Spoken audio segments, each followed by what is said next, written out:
시간이 되었습니다. 다 함께 일어나셔서 묵도드리심으로 1월 21일 주일 2부 예배를 하나님 앞에 드리겠습니다.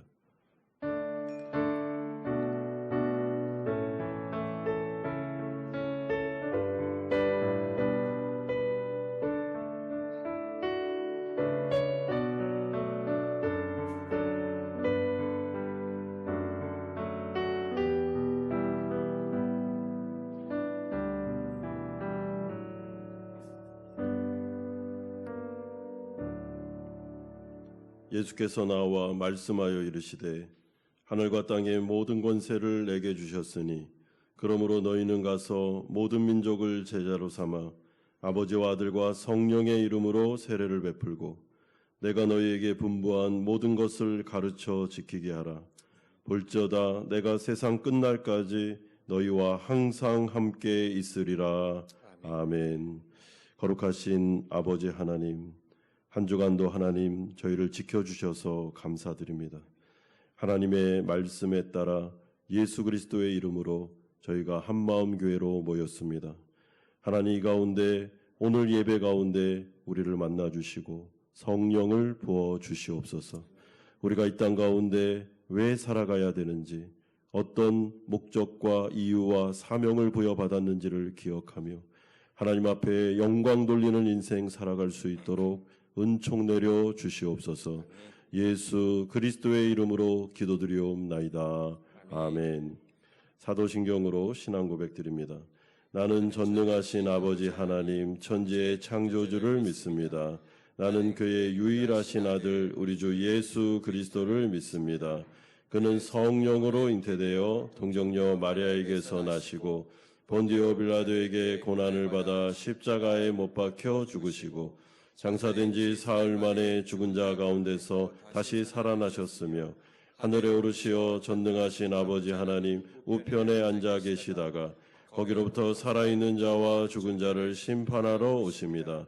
나는 성령을 믿으며 거룩한 공교회와 성도의 교제와 죄를 용서받는 것과 몸의 부활과 영생을 믿습니다. 아멘. 자리에 앉으시겠습니다.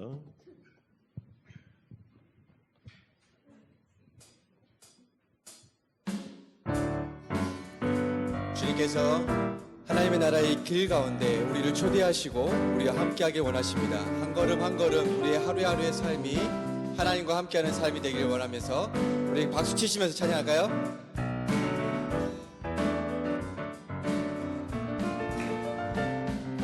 주와 같이 길 가는 것 즐거운 일 아닌가. 우리 주님 걸어가신 발자취 다시 한번 주와 같이 길 가는 것 주와 같이 길 가는 것 즐거운 일 아닌가. 우리 주님 걸어가신 발자취를 밟겠네. 한 걸음 한 걸음 주 예수와 함께 날마다 날마다 우리 걸어가리.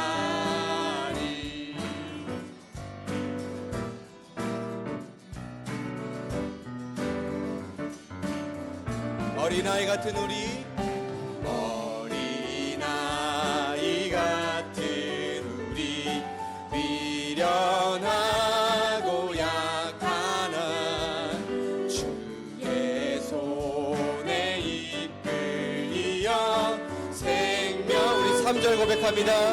꽃이 피는 들판이나 꽃이 피는 들판 험한 골짜기라도 험한 골짜기라도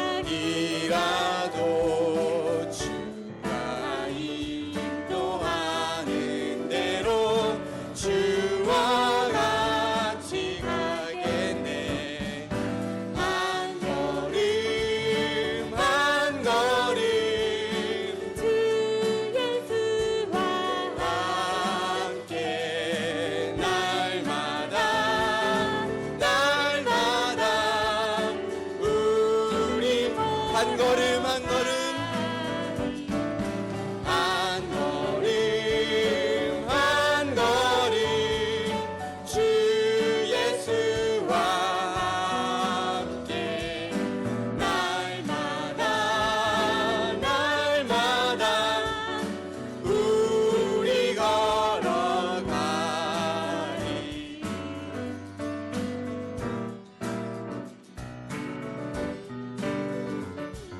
옛 선지자 에녹같이 옛 선지자 에녹같이 우리들도 천국에 들어 올라갈 때까지 주와 같이 가겠네. 한 걸음 한 걸음 주 예수와 함께 날마다 날마다 우리 다시 한번 한 걸음 한 걸음 한 걸음 한 걸음 주 예수와 함께 날마다 날마다 우리 걸어가리.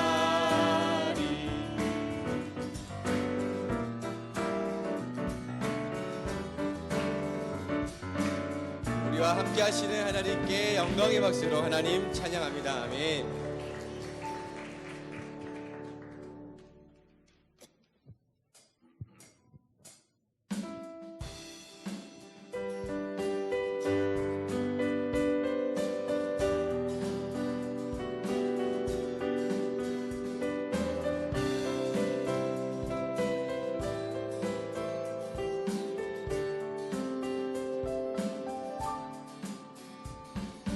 거친 이 세상에서 뒤틀린 가치 속에 복음의 의미를 찾아간다.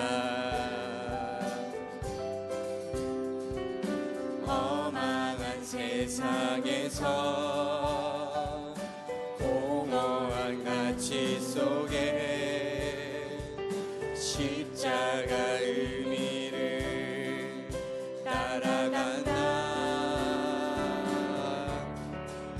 나의 유익과 만족을 버리는 주께 열명과 영혼을 드리는 그 길을 한 번 더 선택한다.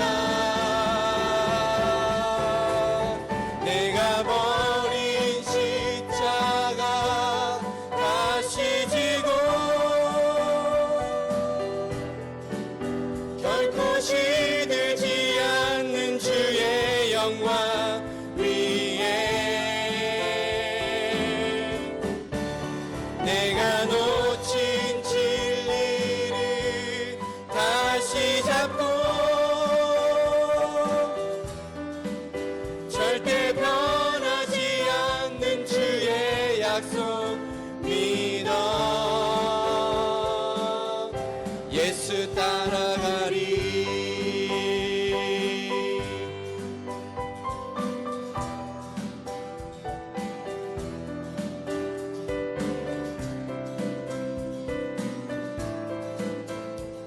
다시 한번 해볼까요? 거친 이 세상에서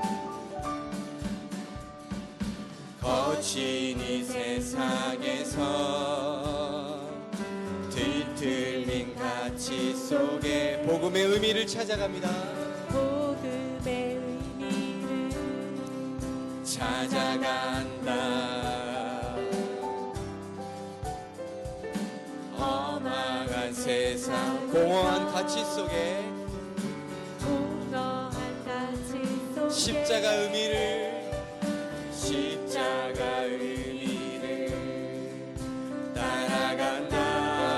나의 유익과 만족을 버리는 나의 유익과 만족을 버리는 주께 생명과 영혼을 드리는 그 길을 한 번 더 선택한다.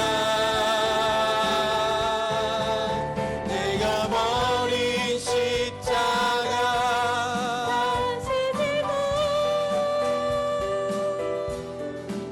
결코 시들지 않는 주의 영광 위에 내가 놓친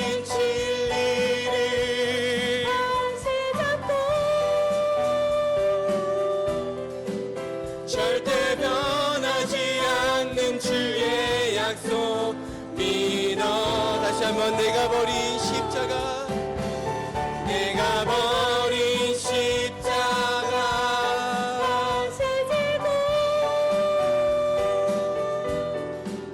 결코 시들지 않는 주의 영광 위에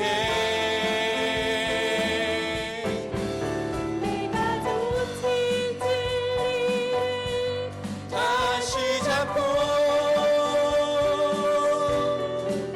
절대 변하지 않는 주의 영광 믿어 예수 따라가리 예수 따라가리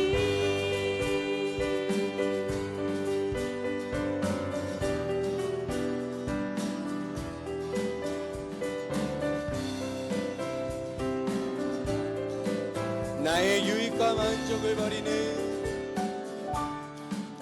나의 유익과 만족을 주께 생명과 영혼을 주께 드리는 생명과 영혼을 드리는 그 길을 한 번 더 선택한다 한 번 더 선택한다 내가 버린 십자가 내가 버린 십자가 다시 지고 결코 시들지 않는 주의 영광 위에 내가 놓친 진리를 다시 잡고 절대 변하지 않는 주의 약속 믿어 내가 버린 십자가 내가 버린 십자가 다시 들고 결코 시들지 않는 주의 약속 위에 내가 놓친 진리를 다시 잡고 절대 변하지 않는 주의 약속 믿어 예수 따라가리 예수 따라가리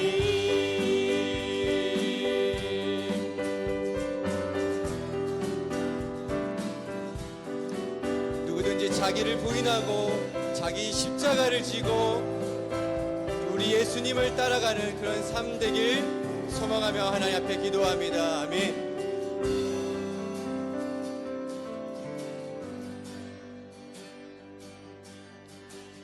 나는 하나님을 예배하는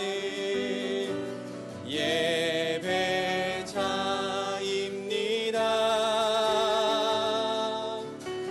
내가 서 있는 곳 어디서나 하나님을 예배합니다.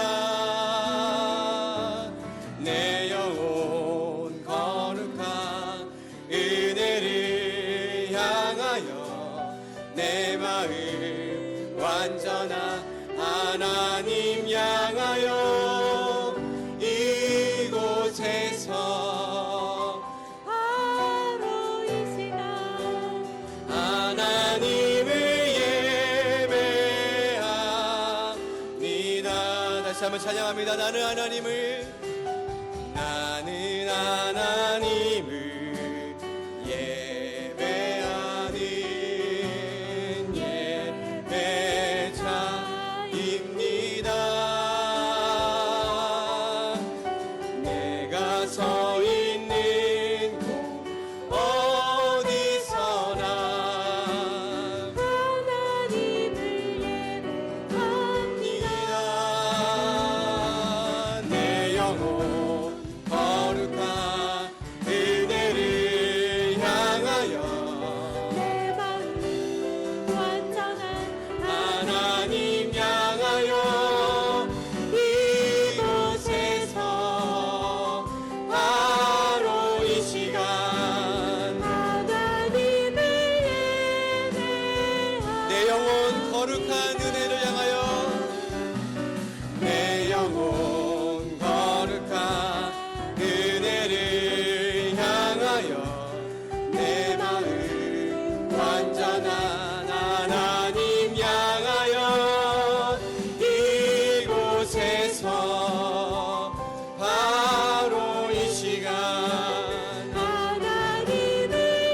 향한 내 영혼 거룩한 은혜를 향하여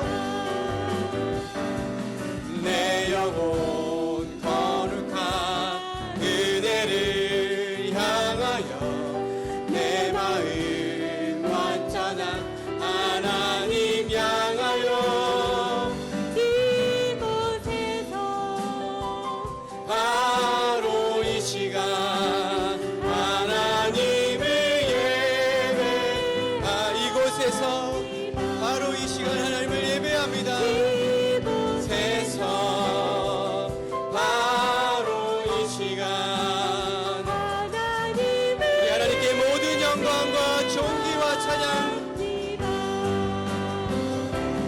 모든 영광과 존귀 찬양과 경배를 돌리지어다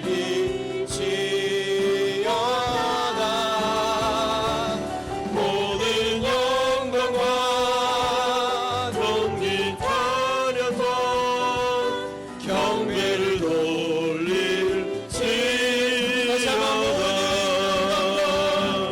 모든 영광과 존귀 찬양과 경배를 돌리지어다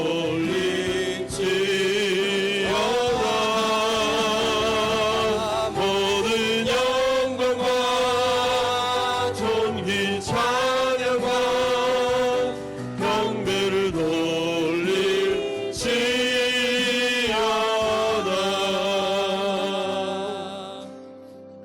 예배로 나가며 함께 기도하겠습니다. 이곳은 거룩하신 하나님께서 임재하시는 곳입니다. 우리 사람들만 모여 있는 곳이 아닙니다. 하나님께서 성령으로 우리를 찾아오십니다. 그리고 하나님께서 우리 가운데 말씀하십니다. 오늘 이 시간에 우리가 하나님의 음성을 들을 수 있도록 하나님 우리에게 성령을 부어 주시옵소서. 우리의 마음의 문을 열어 주시옵소서. 우리의 죄를 용서하시고 하나님 앞에 거룩하게 정결케 되는 놀라운 역사가 일어나게 하여 주시옵소서. 우리의 마음밭이 준비되게 하여 주옵소서. 같이 한번 기도하겠습니다. 거룩하신 아버지 하나님, 이 가운데 하나님 우리 가운데 임재하십니다. 하나님 아버지 우리를 찾아오십니다.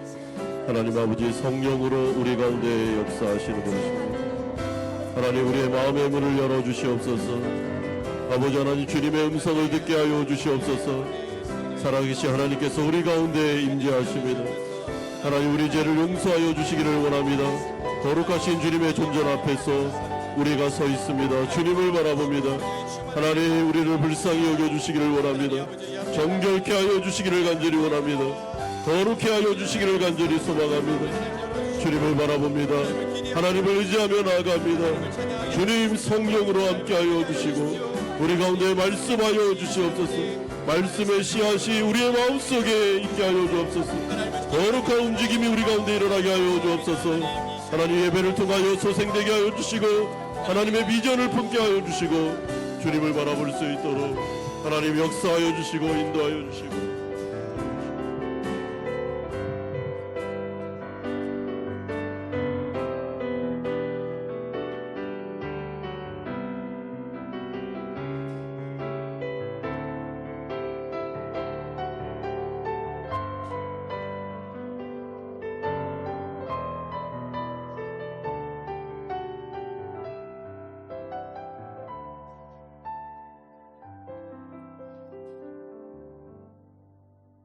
복음에는 하나님의 의가 나타나서 믿음으로 믿음에 이르게 하나니 기록된 바 오직 의인은 믿음으로 말미암아 살리라 함과 같으니라. 하늘에 계신 우리 아버지여, 이름이 거룩히 여김을 받으시오며 나라 임하옵시며 뜻이 하늘에서 이룬 것 같이 땅에서도 이루시는데 나와 우리 교회를 사용하옵소서. 죄의 종으로 죽을 수밖에 없는 우리를 그리스도의 보혈로 의롭다 하시고 영생을 주시니 우리가 믿음으로 믿고 구원에 이르게 하심을 감사합니다. 우리는 아무것도 한 일이 없음을 고백합니다.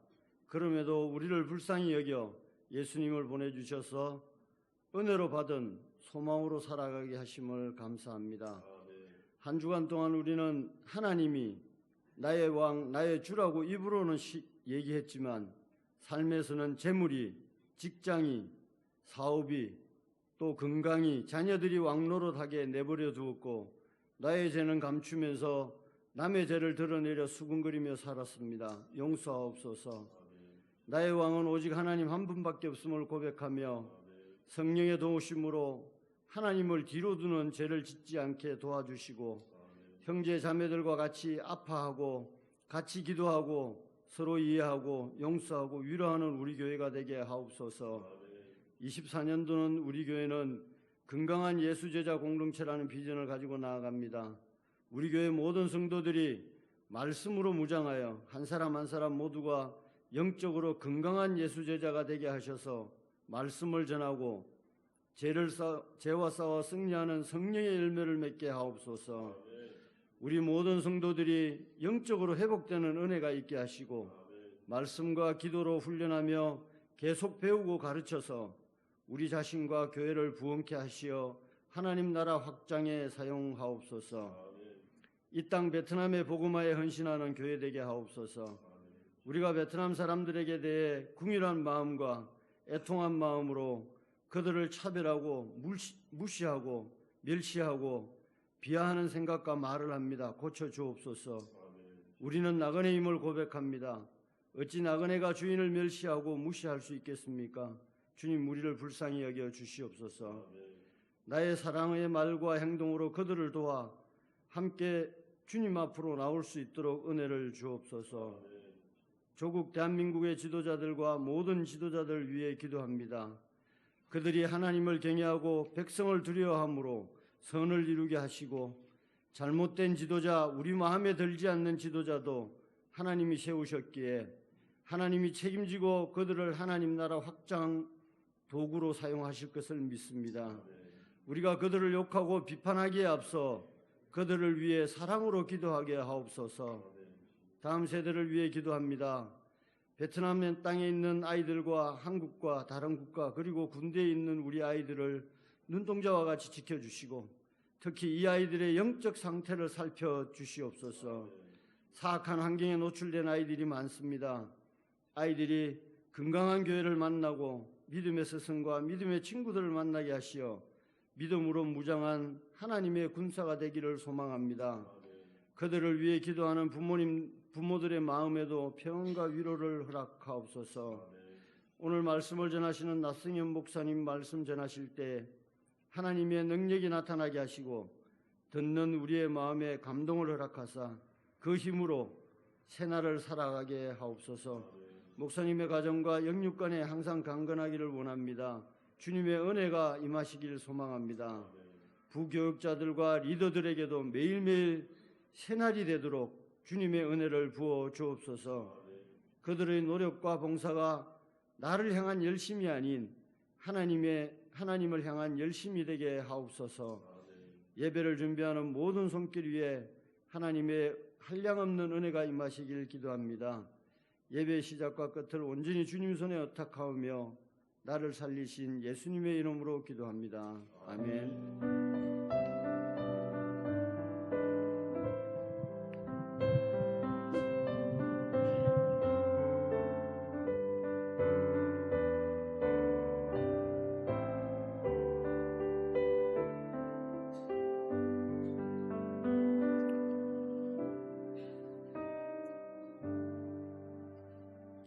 오늘 우리에게 주시는 하나님의 말씀 신약 성경 누가복음 9장 18절에서 36절까지의 말씀입니다.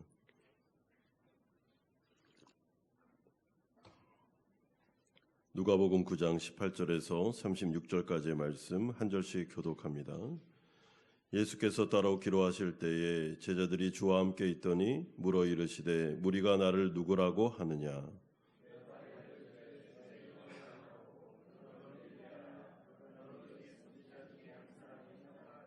예수께서 이르시되 너희는 나를 누구라 하느냐. 베드로가 대답하여 이르되 하나님의 그리스도시니이다 하니 이르시되 인자가 많은 고난을 받고 장로들과 대제사장들과 서기관들에게 버림받아 죽임을 당하고 제3일에 살아나야 하리라 하시고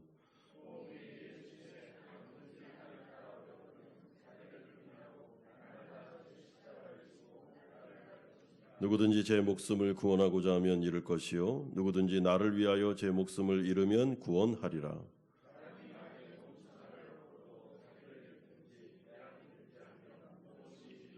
누구든지 나와 내 말을 부끄러워하면 인자도 자기와 아버지와 거룩한 천사들의 영광으로 올 때에 그 사람을 부끄러워하리라.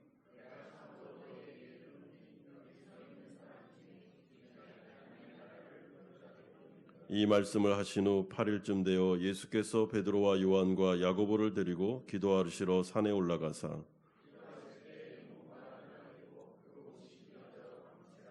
문득 두 사람이 예수와 함께 말하니 이는 모세와 엘리야라.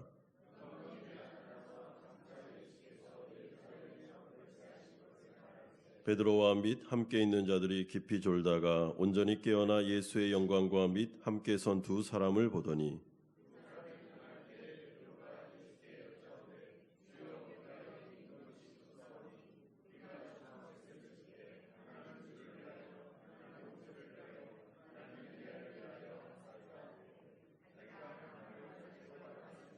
이 말할 즈음에 구름이 와서 그들을 덮는지라. 구름 속으로 들어갈 때에 그들이 무서워하더니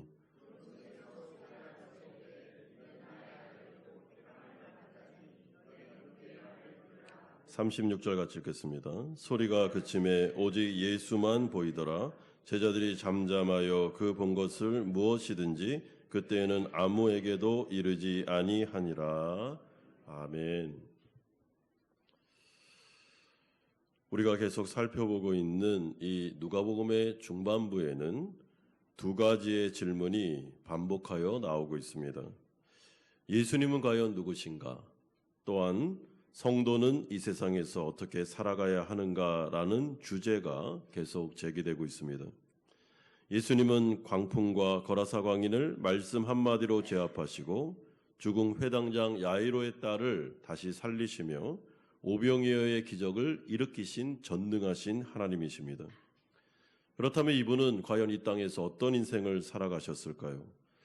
여러분, 이런 질문이 중요한 이유는 예수님의 삶이 바로 제자들이 따라가야 될, 또한 우리가 본받아야 될 삶이기 때문입니다. 따라서 예수님은 과연 누구시고 이분은 어떤 인생을 사셨는가에 대한 답을 얻으면 성도로서 우리가 어떻게 살아가야 되는지에 대한 해답도 자연스럽게 얻을 수가 있는 것입니다. 그럴 때 하나님은 우리에게 사명자로서 능력과 권위와 모든 필요들까지 다 채워주시고 공급해 주시겠다라고 약속하셨습니다. 그러므로 오늘 우리가 첫 번째로 살펴볼 주제 역시 나를 따르라 라고 말씀하시는 예수님의 명령에 대하여 18절과 27절에서 살펴보려고 합니다. 여러분, 오늘 본문은 예수님께서 따로 기도하셨다라는 말씀으로 시작하는데 오병이어의 기적 이후에 예수님께서 홀로 기도하신 이유는 사람들이 예수님을 정치적인 왕으로 삼으려고 했기 때문입니다. 이에 주님은 이러한 잘못된 기대를 가지고 따랐던 무리들을 흩어보내신 다음에 홀로 하나님 앞에 나아가 기도하셨고 거기에서 주님께서 나를 보내신 이유, 그러니까 성부 하나님께서 예수님을 보내신 목적에 대하여 묵상하셨음을 우리는 알게 됩니다. 그런 다음에 예수님은 제자들을 향하여 질문하십니다. 무리가 나를 누구라 하느냐? 라는 질문에 제자들은 더러는 세례 요한, 더러는 엘리야, 더러는 옛 선지자 중에 한 사람이 살아났다고 말합니다. 라고 대답을 하는데 여러분, 이것은 지난주에 헤롯 왕이 이미 추측하여 얘기했던 것을 반복하는 것에 불과합니다. 그러자 주님은 이제 제자들을 향하여 그러면 너희는 나를 누구라 하느냐라고 아주 중요한 질문을 던지십니다. 이에 대해 베드로의 입에서 놀라운 신앙 고백이 나오게 되는데 20절에 나옵니다. 하나님의 그리스도시니이다 라고 그는 고백하고 있습니다. 여러분, 하나님의 그리스도십니다 라는 이 고백은 오늘 이 본문은 마태복음에도 있고 마가복음에도 나옵니다. 그런데 마태복음과 마가복음에서는 이렇게 고백하지 않습니다. 누가복음에서만 하나님의 그리스도십니다라는 고백이 강조되고 있습니다. 굉장히 독특한 고백이죠. 여러분, 이 말은 이런 뜻입니다.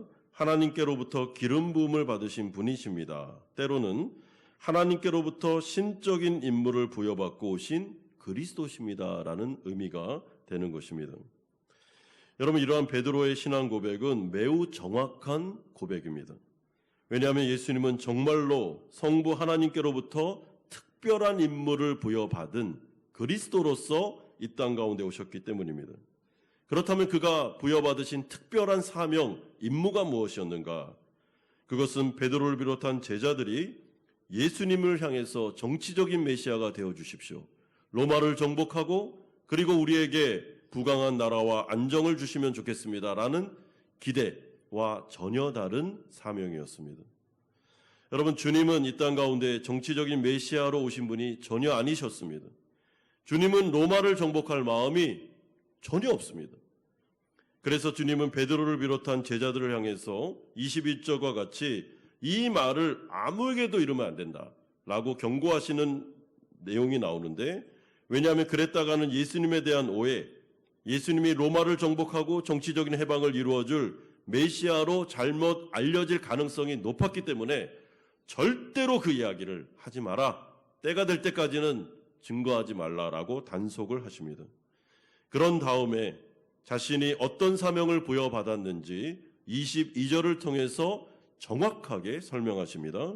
이르시되 인자가 많은 고난을 받고 장로들과 제제사장들과 서기관들에게 버림받아 죽임을 당하고 제3일에 살아나야 하리라 하시고, 주님께서 이 땅에 오셨는데 성부 하나님께서 자신의 독생자를 이 땅 가운데 보내신 이유는 많은 고난을 받고 그리고 사람들에게 버림받아당하고 십자가에 죽임을 당하고 사흘 만에 부활하는 것. 여러분, 이 사명 때문에 예수님이 이 땅 가운데 오셨습니다. 왜냐하면 그래야만 인간들이 죄를 용서받아 영생을 선물로 받을 수 있기 때문에, 오직 십자가의 죽음이 아니면 인간의 죄는 해결될 수 없으며 그 대속의 죽음이 아니면 구원받을 수 없기 때문에 이 십자가의 길을 걸어가기 위해서 예수님이 오셨다라고 본인의 입으로 자신의 사명을 말씀하고 계십니다. 여러분, 주님은 이 땅 가운데 철저하게 자신을 내어주기 위해서 목숨까지도 다 자신이 사랑하는 백성들에게 주기 위하여 이 땅 가운데 오셨고, 공생의 기간 동안 이 사명에 철저하게 그는 이 사명에 따라 걸어가셨습니다. 그래서 무리와 제자들의 요구에 결코 동요되거나 흔들리지 않았습니다. 예수님은 자신의 능력과 권세를 조금도 로마를 정복하는데 사용하지 않았습니다. 전 세계를 정복할 마음도, 자신의 이름을 내고 유명해질 마음도 조금도 없었습니다. 사람들로부터 인정을 받아 인기를 누리는 것에는 관심이 전혀 없었습니다. 그가 이 땅 가운데 오신 목적, 사명은 오직 하나, 자신이 창조한 인간들을 죄와 사망의 권세로부터 해방하여 구원하여 온전케 하시는 것, 이것이 바로 예수님이 오신 목적이었기 때문에 그는 흔들리지 않고 그 길을 걸어가고 계셨습니다. 여러분, 대속의 죽음 외에는 인간의 죄가 용서받을 수가 없습니다. 왜냐하면 죄의 결과는 사망이기 때문에 그렇습니다. 죄가 해결되려면 누군가는 죽어야 됩니다. 그래야 죄가 해결됩니다. 그런데 예수님께서 오직 은혜로 자신이 우리의 죄를 대신하여 십자가에 죽으심으로 그를 믿는 자는 누구나 영생을 얻을 수 있도록 하셨다라는 것이 그의 사명이었던 것입니다. 여러분, 그런데 주님은 이런 자신의 이야기를 해준 다음에 누가복음에서 이제 본격적으로 주님이 제자들에게 하고 싶은 말씀을 하게 됩니다. 그것이 23절에 나옵니다. 아무든지 나를 따라오려거든 자기를 부인하고 날마다 제 십자가를 지고 나를 따를 것이니라. 여러분, 이것은 예수님이 제자들에게 하신 말씀인데 오늘날로 따지면 이 자리에 앉아 계시는 구원받은 모든 성도들에게 하시는 명령입니다. 여러분, 그러므로 우리는 누구나 날마다 자기를 부인하고 자기 십자가를 지고 예수님을 따르는 인생을 사셔야 됩니다. 이것은 모든 성도에게 해당되기 때문에 예외되는 성도는 없습니다. 왜냐하면 스승 되신 예수님도 자기를 부인하고 자기 십자가를 지는 인생을 살았기 때문입니다. 자, 그렇다면 날마다 자기를 부인하고 자기 십자가를 지는 인생이란 무엇일까요? 여러분, 쉽게 제가 풀어서 설명하면 이런 말씀입니다. 평생토록 자신이 달릴 십자가를 지고, 여러분, 이 당시에 로마 시대 때 가장 극악한 형벌이 십자가형이었습니다. 그런데 십자가를 지려면 우리가 영화에서 보듯이 이렇게 완전한 십자가를 지고 가는 게 아니고 가로형의 십자가를 메고 십자가에 달릴 죄수가 그 언덕에 있는 세로형의 십자가에 달리기 위해서 걸어가는 모습을 연상하시면 됩니다. 그러니까 그 가로형의 십자가를 지고 세로형의 십자가를 바라보면서 걸어갈 때 여러분, 그 사람은 어떤 생각만 하게 되냐면 나는 이제 죽으러 간다 라는 생각을 하게 되는 것이죠. 그러므로 제자들, 하나님의 성도들은 이 세상에서의 삶은 이미 끝났고 더 이상 이 세상에 보물을 쌓아두지 말자라는 심정을 가지고 그런 인생을 살아가는 것이 지혜로운 인생이다라고 알려주고 계십니다.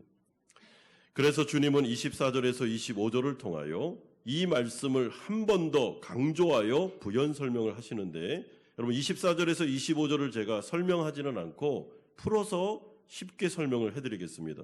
이 내용이 무슨 내용인가 하면 자신의 목숨, 즉 자기 자신을 위하여 온 천하를 얻으려고 야망과 욕망에 사로잡힌 이기적인 인생을 살지 말고 예수님처럼 다른 영혼들을 구원하고 살리기 위하여 기꺼이 자신의 전부를 내어주는 인생을 살아라 라는 명령이 되는 것입니다. 왜냐하면 그것이 정말로 영적으로 유익하며 하나님 나라 관점에서 이득이 되는 지혜로운 삶이기 때문입니다. 반대로 자기만을 위해 사는 이기적인 인생은 하나님 나라 관점에서 볼 때 전혀 이득이 없는, 오히려 손해만 가득한 어리석은 인생이다라고 말씀해 주고 있습니다. 그러므로 성도들은 예수님의 제자로서 이 세상을 살아가실 때 정말로 영적인 수지타산을 잘 따져보면서 여러분 사셔야 됩니다. 여러분, 장사꾼들이 장사를 할 때 여러분 어떻게 합니까? 수지타산을 딱 따져봅니다.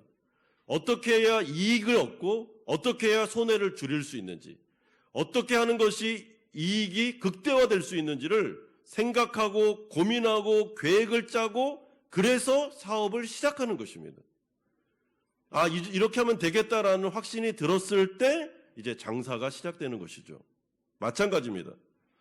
여러분, 오늘 본문에서 예수님께서 성도들에게 하고 싶은 말은 너희들이 이제부터 구원받은 성도로서 수지타산을 생각하라는 것입니다. 어떻게 살아가는 것이 이득이 많은지, 어떻게 살아가는 것이 손해를 줄일 수 있는지를 생각하고, 그리고 마치 영적인 장사를 하는 것처럼 굉장히 지혜롭게 인생을 살아야 된다라고 말씀하는데, 그 방법이 뭐라고요? 자기를 부인하고 자기 십자가를 지고 이기적인 인생을 살지 말고 하나님의 영광을 위해서 이제는 죽어가는 영혼들에게, 이웃들을 바라보면서 어떻게 이들을 도와줄까? 어떻게 이들을 예수님께로 인도할까? 내 전부를 들여서 이분들을 어떻게 섬길까?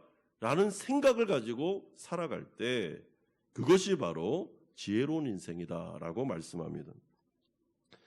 그러므로 성도들은 누구나 평신도 선교사들이다라고 생각하시면 됩니다. 우리가 처해 있는 지금 이곳, 이 상황은 하나님께서 우리를 부르신 사명지가 되는 것입니다. 호치민이라는 곳이 그렇습니다. 한마음교회가 그렇고 우리의 가정이 그러며 직장과 사업장, 하나님께서 우리를 보내신 사명지가 되는 것입니다. 그렇다면 우리는 바로 그곳, 주님이 보내신 곳에서 뭘 해야 되는지를 여러분 생각하셔야 됩니다. 내가 여기서 뭐 해야 되지? 왜 주님은 나를 이곳으로 보낸 거야? 라는 것들을 생각할 때 어떻게 하라고요? 수지타산을 따져보라는 거예요. 어떻게 해야 이득을 많이, 영적인 이득을 많이 올릴 수 있느냐라는 너무나도 상식적인 이야기입니다. 여러분, 그러므로 영적으로 손해가 아닌 이득이 되는 인생을 사셔야 됩니다. 이 자리에 계신 우리 성도님들 중에 혹시나 선교사님들을 돕는 분들이 계십니까? 더 열심히 하십시오. 이득이 되는 일입니다. 주일학교 교사들이 계십니까? 아이들에게 복음을 증거하고 그들을 양육하는 일을 하고 계십니까? 더 열심히 하십시오. 영적으로 이득입니다. 여러분, 이 자리에 선교사님들이 계십니까? 그렇다면 정말로 예수님처럼 베트남인들을 사랑하고 한배 가정들을 섬겨주십시오. 영적으로 이득이 되는 일입니다. 부모들은 자녀들에게, 직장의 상사들은 베트남인들과 한국 부하 직원들에게, 직장인들은 동료 직원들이나 상사분들에게 그리스도의 사랑을 전하셔야 됩니다. 그들의 영혼을 위하여 눈물로 기도해 본 적이 얼마나 되십니까? 여러분, 내 자신을 위한 기도는 너무 많은데 다른 영혼들을 위해서 내가 기도하는 퍼센테이지가 어느 정도 되십니까? 나의 삶과 나의 생각과 나의 모든 관심이 어디에 집중되어 있습니까? 내 자신입니까? 아니면 그리스도와 다른 영혼들입니까? 주님께서는 자기를 부인하고 자기 십자가를 지고 자기는 이미 죽었다라고 생각하고 어떻게 해요? 하나님의 나라를 위해서 투자하라고 말씀해주고 있습니다. 여러분, 고민하셔야 됩니다. 그러므로 두 번째로 이 사건 이후에 변화산에서 영광스럽게 변화되시는 모습이 28절에서 33절까지 나오고 있습니다. 여러분, 주님은 이제 사명을 제자들에게 주신 다음에 8일쯤 지나 베드로와 요한과 야고보를 따로 데리고 기도하러 산으로 올라가셨는데 그때 갑자기 영광스럽게 변화되는 일이 벌어지고 있습니다. 29절에 기도하실 때에 용모가 변화되고 그 옷이 휘어져 광채가 나더라. 여러분, 이것은 예수님께서 갑자기 신적인 영광을 입으신 것을 의미합니다. 그러니까 성부 하나님께서 자신의 독생자 예수 그리스도를 너무나도 기뻐하시고 너무나도 사랑하셨기 때문에 갑자기 주님의 영광을 부어주기 시작했는데 이 예수는 존귀하고 아주 귀한 나의 사랑하는 아들이다라는 것들을 그냥 온몸으로 표현해 주신 이 장면이 바로 변화산의 모습이었습니다. 예수님이 완전히 영광스럽게 변화되었습니다. 사람들이 바라보면서 이분이 주님이야 싶을 정도로 그 옷이 광채가 났다고 하는데 여러분, 휘어졌다는 말이 아닙니다. 이렇게 막 영광, 하나님의 영광이 막 발산되기 시작했습니다. 변화된 것이죠. 그런데 이러한 예수님의 영광이 얼마나 대단하고 놀라웠던지, 얼마나 좋았던지 베드로가 잠에서 깨어나자마자 예수의 영광과 그와 함께한 선 모세와 엘리야를 보면서 33절과 같이 고백합니다. 주여, 우리가 여기 있는 것이 좋사오니 우리가 초막셋을 짓되 하나는 주를 위하여, 하나는 모세를 위하여, 하나는 엘리야를 위하여 하사이다. 여러분, 이것은 베드로가 지금 일시적으로 천국을 경험하고 있구나라는 것을 생각하게 됩니다.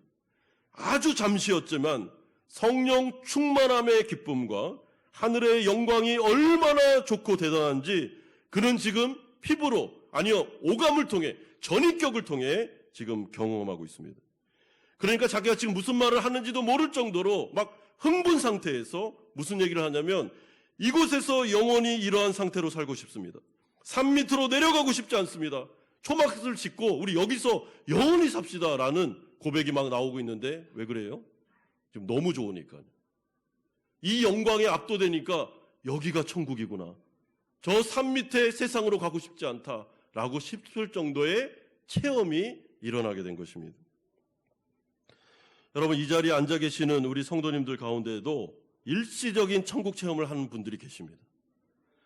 여러분, 천국에 갔다라는 말이 아닙니다. 성령이 막 부어지기 시작하는데 인생 가운데 이것은 이 세상에 속한 기쁨으로는 표현할 수 없는 기쁨이 임하고 막 구원의 감격이 일어나기 시작하는데 그런 충만함을 경험할 때가 있다는 것이죠. 여러분, 지금 베드로가 이 세 명의 제자들이 이것을 경험하고 있었습니다. 자, 그렇다면 누가는 왜 오늘 본문에서 이러한 구조적인 배치를 하고 있는 걸까요? 예수님께서 자신이 어떤 사명을 가지고 이 땅 가운데 오셨는지, 나는 십자가를 지어야 되며 부활해야 된다라는 말씀을 한 다음에 왜 갑자기 변화산 사건이 이 가운데 기록되어 있느냐 하는 것입니다. 여러분, 우연이 아닙니다. 이것은 정확한 성령의 의도에 따른 구조적인 배치입니다. 여러분, 이렇게 배치한 이유는 예수님의 자기 희생의 삶, 모진 고난과 십자가 죽음의 인생은 그 자체로 비참하게 생을 마감하는 것이 아니라 오히려 성부 하나님께서 약속하신 엄청난 영광 가운데로 들어가는 과정임을 알려주고 싶으셨기 때문입니다. 따라서 예수님을 따라가는 삶, 예수님께서 명령하신 대로 날마다 자기를 부인하고 다른 영혼들을 위하여 자신을 희생하며 그들의 영혼의 유익을 위해서 자신의 전부를 기꺼이 내어주는 인생을 살았던 사람들은 결코 어리석은 자들이 아니며 영적으로 볼 때 손해를 보는 인생이 아니라 오히려 정반대로 엄청난 영광으로 나아가는 지혜로운 인생을 사는 자들이다 라는 것들을 어떻게 해요? 가시적으로 눈에 보일 수 있을 정도로 강력하게 말씀하고 있는 것입니다. 여러분, 영적으로 보면 엄청난 이득을 얻는 것입니다. 그런데 때로는 교회가, 성도들이 내가 다른 영혼들을 위해서 희생하는 것에 대하여, 내가 그들을 위해서 내 재물을 쓰고 내 시간을 쓰고 내 에너지를 드리는 것에 대해서 손해본다. 난 너무 손해보는 일을 하고 있어. 난 너무 힘들어. 이렇게 말할 수 있는데 물론 힘든 일입니다. 여러분, 그러나 오늘 이 구조적인 배치를 보십시오. 절대로 손해보는 일이 아닙니다. 나중에 하나님께서 우리에게 갚아줄 영광은 어마어마할 것입니다. 그래서 로마서 8장 18절은 이렇게 말씀합니다. 생각하건대 현재의 고난은 장차 우리에게 나타날 영광과 비교할 수 없소다. 사도 바울은 사도행전 20장 24절을 통하여 이렇게 고백합니다. 내가 달려갈 길과 주 예수께 받은 사명 곧 하나님의 은혜의 복음을 증거하는 일을 마치려 하면은 나의 생명조차 조금도 귀한 것으로 여기지 아니하노라. 왜냐하면 디모데후서 4장 8절의 고백처럼 이제후로는 나를 위하여 의의 면류관이 예비되었으므로 주 곧 의로우신 재판관이 그날에 내게 주실 것이며 내게만 아니라 주의 나타나심을 사모하는 모든 자에게 주실 것이기 때문입니다. 그러므로 주님께서 마지막 날에 자신의 성도들과 제자들에게 물어볼 겁니다. 너는 인생을 살아가는데 자기를 부인하고 자기 십자가를 지는 인생을 살았느냐? 네가 도와준 영혼들이 몇 명이나 되느냐고 물어볼 겁니다. 내가 그렇게도 요구하고 그렇게도 지혜로운 인생이라고 말했던, 영적으로 손해가 아니라 이것은 이득이라고 말했던 것처럼 너의 가진 것을 통해서 영혼들이 살아난 영혼들이 있느냐고 물어볼 겁니다.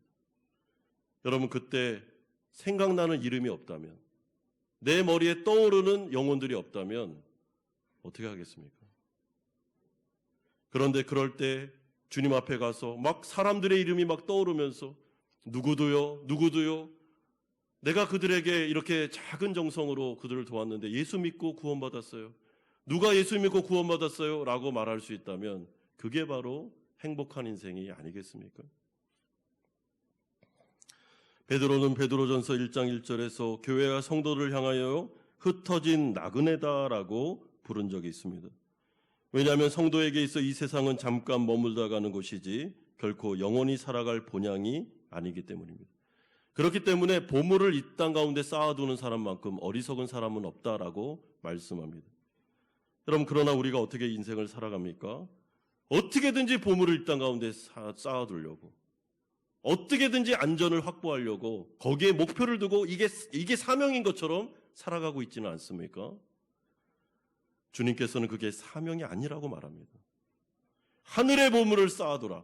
하늘의 보물을 쌓아두는 방법은 이 땅 가운데 있는 너무나도 열악하고 주님의 사랑이 필요한 영혼들에게, 그들에게 투자하고 그들에게 헌신하고 그들을 위해서 사는 것이 하늘의 보물을 쌓아두는 것이다. 절대로 연약한 자들에게 물 한 그릇 내어주면 내가 그 사람의 정성을 잊어버리지 않겠다고 말씀하신 것처럼, 여러분, 예수님께서 제자들을 향해서 이런 권면의 말씀을 주고 계십니다. 그러므로 히브리서 3장 1절은 이렇게 말씀합니다. 우리는 믿는 도리의 사도이시며 대제사장이신 예수를 깊이 생각하라. 여러분, 예수를 깊이 생각하십시오. 그러면 우리가 어떻게 살아야 되는지 답이 나옵니다. 예수님이 걸어간 길을 보십시오. 그분이 걸어가신 그 십자가의 길을 보십시오. 그러면 우리도 이렇게 살아야 되겠구나라는 것이 나옵니다. 그분이 왜 고난을 당하고 십자가를 지셨습니까? 우리를 살리기 위해서. 우리가 지옥 가지 않도록, 우리가 영원히 멸망되지 않도록 그분이 그 길을 걸어가셨다면 예수님의 제자들도 주님의 뜻을 받들어 우리 주위에 있는 베트남인들과 한배 가정들, 그리고 죽어가고 있는 우리의 자녀들, 영혼들을 바라보면서 여러분, 우리의 마음이 좀 움직여야 되지 않겠습니까? 이들을 그리스도로 인도해야 되는 인생을 살아야 되지 않겠습니까?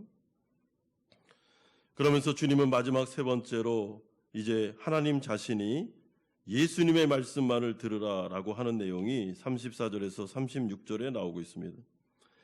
예수님이 영광스럽게 변화되신 이후에 성부 하나님은 갑자기 영광 중에 그 가운데 임재하십니다. 34절에 이 말할 즈음에 구름이 와서 그들을 덮는지라 구름 속으로 들어갈 때에 그들이 무서워하더니, 여러분, 구름이 나타났다라는 것은 성경에 항상 하나님이 임재할 때 모습을 보여주고 있습니다.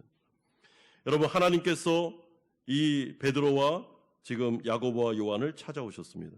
그리고 그의 귀에 말씀을 들려주셨습니다. 35절에 구름 속에서 소리가 나서 이르되 이는 나의 아들 곧 택함을 받은 자니 너희는 그의 말을 들으라 하고, 여러분, 구름 속에서 소리가 났다라는 말은 천사들이 와서 지금 하는 말도 아니고 선지자를 통해 대신 대언하는 말도 아닙니다. 이거는 성부 하나님이 직접 제자들에게 말씀하시는 계시의 말씀이었습니다.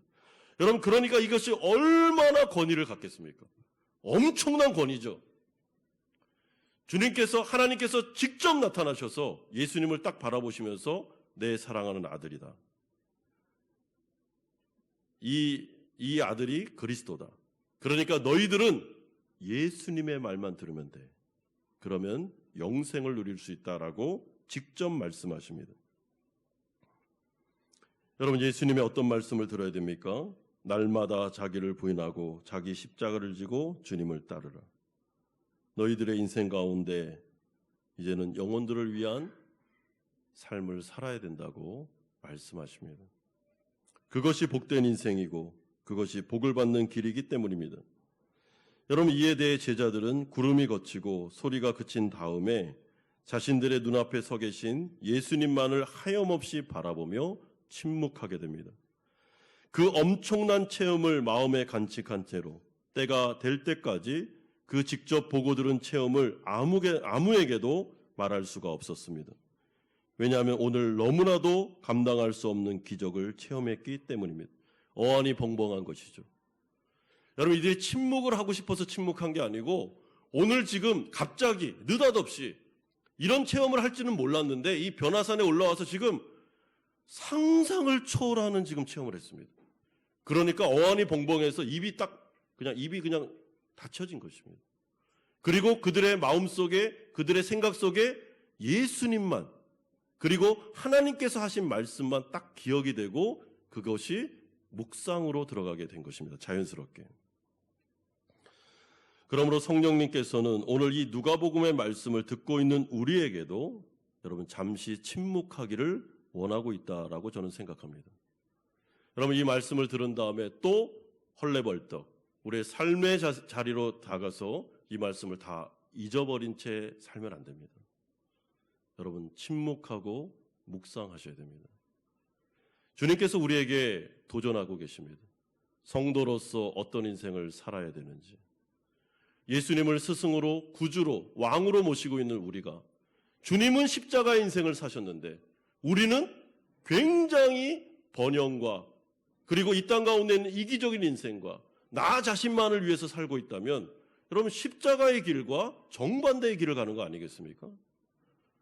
그렇게 살지 말라고 도전하고 있습니다.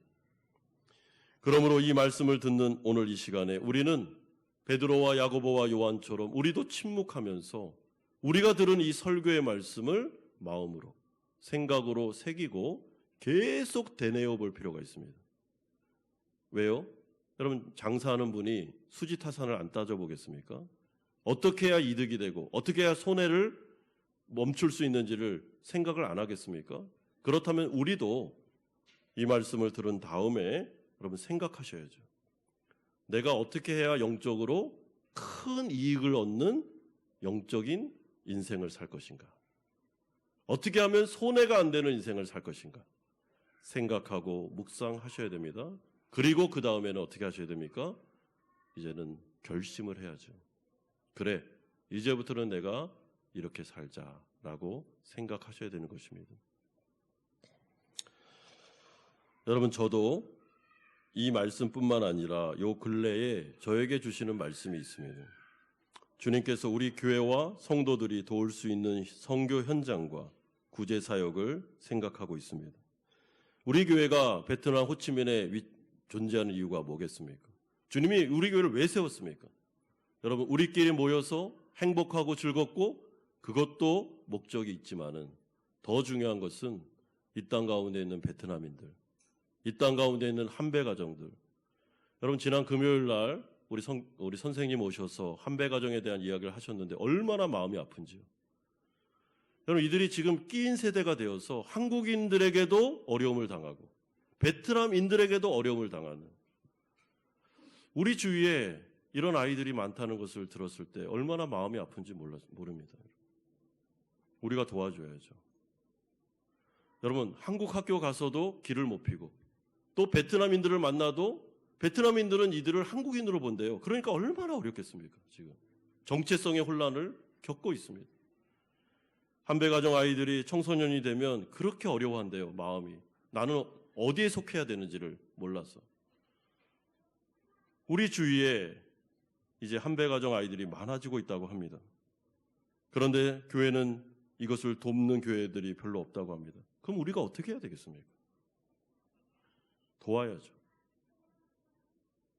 물질로 돕든 마음으로 돕든 뭐 어떻게 하든지 간에 여러분, 이들을 그리스도께로 인도하는 것이 정말 수지타산을 따져볼 때 이득이 아니겠습니까? 베트남인들을 위하여 기도하고 눈물로 이 일에 헌신하고 있는 선교사님들을 위하여 후원하며 정말 이들이 정말 주님의 그리스도의 향기를 이 산지 곳곳에 전파할 수 있도록 함께 협력하는 것이 맞지 않겠습니까? 주위만 둘러봐도, 여러분, 저기 비버시티 주위만 둘러봐도 정말 열악한 곳이 너무나도 많은데 우리가 어떻게 살아야 될까 고민이 되는 한 주를 보냈습니다. 사랑하는 성도 여러분, 주님께서 호치민에 우리 교회를 왜 세우셨을까요? 여러분들을 이 땅 가운데 왜 보냈습니까? 왜 우리가 은혜로 구원받았습니까? 우리는 어떻게 살아야 되겠습니까? 오늘 주님께서는 자기를 부인하고 자기 십자가를 지고 다른 영혼을 살리기 위해서 나의 전부를 기꺼이 내어주는 인생을 살아갈 때 주님은 그 모든 것들을 영적인 이득으로 보시며 나중에 변화산상에서 예수님이 변하신 그 모습과 같이 하나님의 나라와 의를 위해서 충성한 자들에게는 엄청난 영광의 면류관으로 갚아주시겠다라고 약속하십니다. 사랑하는 성도 여러분, 예수님의 참된 제자로 이 땅을 살아가시고 오늘 들은 이 말씀을 마음에 새기시고 계속 묵상하시면서 내가 이제 어떻게 살아갈까를 고민하시는 성도님들 되시기를 주 예수 그리스도의 이름으로 축원드립니다. 같이 한번 들은 말씀 생각하면서 기도하는 시간을 갖겠습니다. 이 시간에 기도할 때 여러분, 이 주님의 명령을 정말 깊이 고민해 하시면 좋겠습니다. 하나님께서 여러분들에게 하시는 말씀이 있을 겁니다. 내가 호치민에서 어떻게 살아가야 될 것인가, 주님께서 들려주는 또 음성이 있을 줄로 믿습니다. 이 시간에는 기도할 때 주님 앞에서 그것을 다짐하고 하나님, 제가 작은 사랑을 영혼들에게 보여주겠습니다. 그렇게 한번 살아보겠습니다 라고 헌신하는 기도를 드리시면 좋겠습니다. 특별히 우리 교사분들, 우리 아이들을 섬기는 분들은 우리 주일학교 가운데 아이를 섬길 때 많이 어렵습니다. 많이 힘듭니다. 자신의 물질을 사용할 때도 많이 있습니다. 그러나 영적으로 이득이 되는 인생입니다. 여러분, 힘을 내십시오. 더 힘을 내십시오. 그리고 아이들을 잘 보살펴 주시기를 부탁드립니다. 같이 한번 기도하겠습니다. 거룩하신 아버지 하나님, 우리 가운데 오늘 하나님께서 말씀하여 주셨습니다. 자기를 부인하고 자기 십자가를 지고 나를 따라오라. 너희들도 내가 살았던 인생처럼 살아야 된다라고 말씀하십니다. 주님, 너무나도 이기적으로 살았던 것을 용서해 주시옵소서. 하나님, 우리 주위에 우리가 도와야 될 사람들이 너무나도 많이 있습니다. 우리 한배 가정 아이들, 우리 자녀들, 그리고 다음 세대들, 그리고 베트남인들, 아직 복음을 몰라 아버지 하나님 영원한 멸망으로 나아가고 있는 분들, 주님, 우리가 도와야 될, 우리가 복음을 증거해야 될 아버지 하나님 분들이 많이 계십니다. 주님, 우리의 눈을 열어주시옵소서. 오늘 우리가 이 말씀을 묵상하기를 원합니다. 생각하기를 원합니다. 어떻게 살아야 영적으로 이득이 되는지를 고민하기를 원합니다. 우리 교사분들 힘을 주시기를 원합니다. 만나는 아이들에게 복음을 증거하고 이들의 영혼이 변화되는 것에 기쁨을 더해 주시기를 원합니다. 주님께서 영광의 면류관을 주실 때까지 우리가 달려갈 수 있도록 힘과 능력을 더하여 주시옵소서. 은혜를 주시옵소서. 인도하여 주시고 주일학교 가운데 복을 내려 주시옵소서. 거룩하신 주님, 오늘 주님께서 분명하게 말씀하셨습니다. 내가 십자가를 지는 이유는 죽어가는 영혼들을 살리기 위한 목적에서 희생하는 것임을 말씀하셨습니다. 그리고 예수님의 제자들인 우리도 이런 인생을 살아가라고 말씀하십니다. 주님, 오늘 이 말씀을 마음에 새기고 우리가 생각하기를 원합니다. 특별히 우리 주위에 우리 사랑하는 이웃들에게 관심을 가지고 영혼들을 위하여 살아가기를 소망합니다. 주님, 우리의 눈을 열어 주시옵소서. 너무 이기적으로 살았습니다. 용서하여 주시옵소서. 우리 주일학교 교사들, 하나님, 때로는 너무나도 힘들고 자신의 시간과 재물을 사용해야 되기 때문에 어려움이 많습니다. 그러나 변화산의 영광을 바라보며 아버지 하나님, 이들에게 힘을 주시고 정말 기쁨을 주시고 이 사역을 잘 감당할 수 있도록 용기를 더하여 주시옵소서. 예수 그리스도의 이름으로 기도드리옵나이다. 아멘.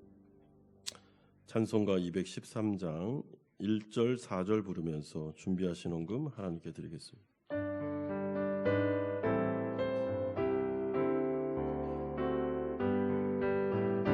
나의 생명 드리니 주여 받아주소서.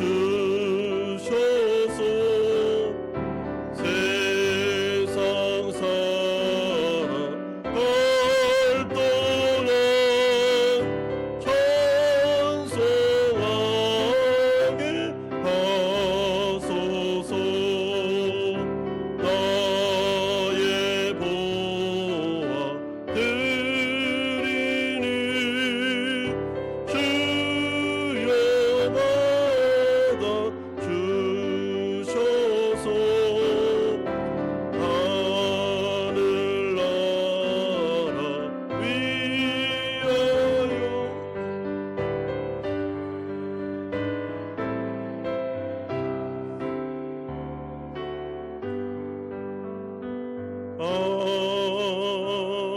아멘. 거룩하신 주님, 우리 사랑하는 성도들이 정말 힘을 다하여 하나님 앞에 헌신을 다진하는 마음으로 예물을 드립니다. 11조로 주일헌금으로 감사헌금으로 목적이 있는 헌금을 드립니다. 받아주시고 하나님의 나라를 위하여 아름답게 사용하여 주시옵소서. 이들에게 일용할 양식을 주옵소서. 길을 열어 주시옵소서. 주님께서 채우시리라 약속하셨사오니 약속을 이루어 주시옵소서. 몸과 마음이 아픈 성도들에게 안수하여 주셔서 치료하여 주시고 위로하시며 믿음을 더하여 주시옵소서. 우리 사랑하는 자녀들 건강하게 하시고 마음 다치지 않게 하시고 믿음 주셔서 주님의 일꾼으로 잘 성장할 수 있도록 은총 내려 주옵소서. 오늘 이 예물이 성교와 구제와 주님의 나라 가운데 아름답게 사용되게 하여 주옵소서. 예수 그리스도의 이름으로 기도드리옵나이다. 아멘. 광고 말씀드리겠습니다. 오늘 우리 교회에 처음 나오신 성도님들 주님의 이름으로 축복하고 환영합니다. 오늘 3부 예배 후에 본당에서 정기 재직회 및 부서장 차장 회의로 모이도록 하겠습니다. 부서장 모임이 좀 재개가 되었는데요. 우리 운영위원들과 이렇게 소통을 강화하기 위해서 우리 시간을 마련하는 시간이니까 우리 모두 다 참여해 주시면 감사하겠습니다. 예결산 및 정관 개정을 위한 공동회의가 다음 주일입니다. 3부 예배 후에 본당에서 모이도록 하겠습니다. 세례교회 이상 되시는 성도님들은 다 참여할 수 있으니까 공동회에 모여주시기를 부탁드리고요. 특별히 다음 주에 정관 개정과 관련된 내용이 있는데 여러분 저희 교회가 이제 10년이 되었습니다. 그래서 정관을 다시 이렇게 검토하게 되었습니다. 운영위원회에서 정관개정위원회를 구성하여 1차 점검을 하셔서 개정안을 우리 운영위원회에 올려주셨고 우리가 검토하여 이제 공동회에 상정합니다. 전체 변화되는 부분들을 다 말씀드릴 수는 없고 좀 중요한 포인트를 제가 좀 말씀드릴 테니까 좀 생각하시고 오시면 좋겠고요. 다음 주에 정관 개정되는 자세한 내용은 다음 주 공동회의 때에 저희가 PPT를 통해서 알려드리도록 하겠습니다. 첫 번째 개정되는 내용 가운데 장로 피택과 관련된 후보자를 선임할 때는 운영위원회에서 정하는 방침에 따라 하기로 한다라는 내용들이 있고, 두 번째는 운영위원회 구성 관계에서 담임 목사, 시무장로 전원, 안수집사 1명, 그리고 권사 1명 이렇게 개정안이 되어 있습니다. 운영위원회 선출 방법과 관련해서는 투표가 아니라 각 회에서 2명을 추천해 주시면 운영위원회에서 안수집사 및 권사 1명을 선출하는 방식으로 좀 변경했으면 좋겠다라는 개정안입니다. 그리고 기타로 담임 목사의 안식월 기간, 그리고 목사의 휴가, 그리고 자녀 교육비에 대한 지원, 교회 투표 방법 등등이 있습니다. 이런 부분들을 다음 주에 정확하게 다 보여드릴 테니까 이런 골자가 있구나라고 생각하시고 오시면 되고, 정관 개정은 모인 분들의 3분의 2가 득이 돼야 우리가 정관 개정이 되는 것입니다. 3분의 2가 안 되면 개정이 안 됩니다. 그래서 소중한 표를 행사해 주시면 감사드리겠습니다. 다음 주일 오후 2시 40분에서 5시까지 CIS 체육관 3층에서 체육의 날 행사를 하도록 하겠습니다. 많이 참여해 주시고 이웃들도 초대해 주시면 감사하겠습니다. 최상명 집사님, 고진명 집사님, 윤성희, 윤호 가정 우리 이번 주를 마감으로 이렇게 귀국하시게 되었습니다. 3부 예배 때 귀국 인사 드리도록 하겠습니다. 다 같이 일어나셔서 주기도문 찬양하고 축도로 예배를 마치겠습니다.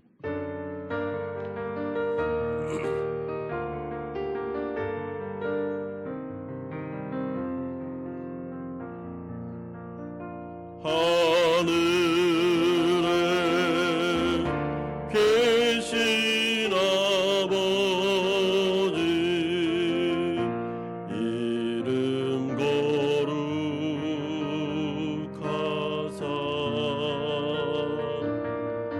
주님 나라 임하시고